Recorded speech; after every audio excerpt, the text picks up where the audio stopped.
Are we homeless? Or are we hashtag Vanlife?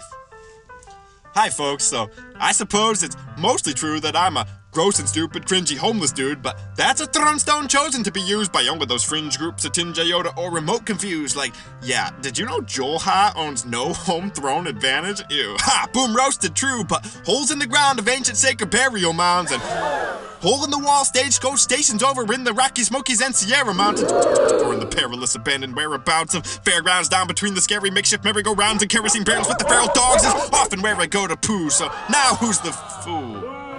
Still you! Go away! Alright, I'll try to dial my wildness back, but nigh on 5 years have passed since I dove with purpose, both feet first into this lowly hobo zone to coast and cruise the curvy coastal routes that boast a poster-worthy dopest views and host the mossy first and oaks and topsy-turvy loamy dunes to sky gaze on byways and ride free on side streets I used to only see when dreaming, to climb 14,000-foot high peaks and find peace beside streams and assign a reason to my being, to fight the 9-to-5 and boldly seek my own thing for like 5 to 9 weeks or however long I pleases, to increase chances that I can see my parents, sibs, friends, grands, unks, aunts, cuz, my nephews, and my nieces, to have the nerve to wanna bashedly write disastrous pieces as churlish and whack as this one design and then enact a mission and craft my thesis. Now, listen, man, or ma'am, or zim, or zam, pick your poison. When you roll over to your Android or iPhone landmine of a mind-commanding device of choice at hand and flip on Instagram and scroll and skim and scan the jam-packed photo reel underneath the famous ever-expanding grab bag known as the Vanlife hashtag, the algorithm's bound to vomit up and serve a camera roll full of a bunch of tan, bright-eyed prints and gaslight and glamp-site fake life grandeur, a bunch of ego-pandering, cancerous social media, candorless flim-flam crammed with fat brag after fat brag, more than you can search. Hee-haw!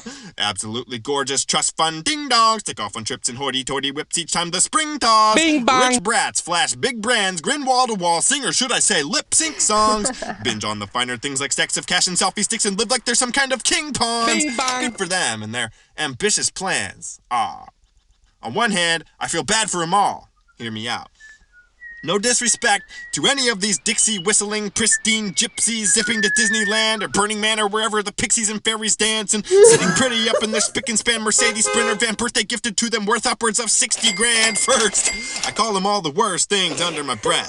And then I reverse, turn cheek, and in my head, I wish them the best. Whether these fancy van dwellers just put on the Ritz and act class for the gram and quit after 6 straight minutes in the van, or are a class act who just happens to be fitted with the glitz and the glam, actually self-equipped for the day the fit hits the shan. But outside that narrow passageway, out here in reality, the fact remains the average day, tasting the nomadic way of life, may face on a daily basis a grand display of what you might say is a Saturday, but it's referred to by those in the fan distray as just another Tuesday or Saturday.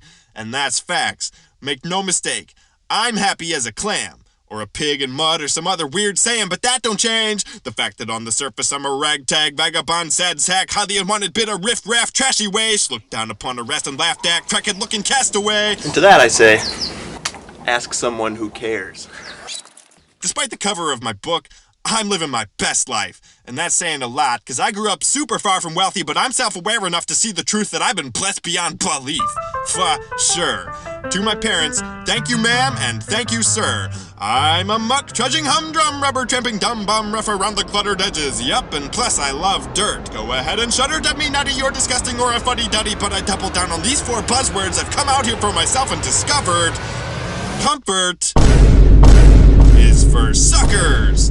I, for one, climb rungs of success when I suffer through the gutter of a troublesome month and come out buffered by a little extra toughness. I find too much love and slumber utterly encumbers everyone but the ruggedest among us. It's just better when you get a touch of the struggle. I'm talking some, but not too much. A perfect equilibrium. I love it. Hard times create strong men. Strong men create good times. Good times create weak men. And weak men create hard times. I insist I ain't discriminating on or dissing skinny dipping city slickers in their pretty pictures with their drippy slippers making it look easy. In fact, sickened with greed and green with thickening envy, you better believe my egotistical lowest form of self is clenching teeth and seething. But believe me, there's no petty pity seeking in my cheeky, pithy, cheesy speaking. I am simply seeking something meaty with a little deeper meaning. Van life brought me more than just a national park-filled backyard, although that's been more than satisfactory. Far more importantly, I finally have maximum access to my far-flung and scattered family I was practically banned from as I sat in a factory every Groundhog's Eve and Weasel Stomping Day and Halloween doing manufacturing.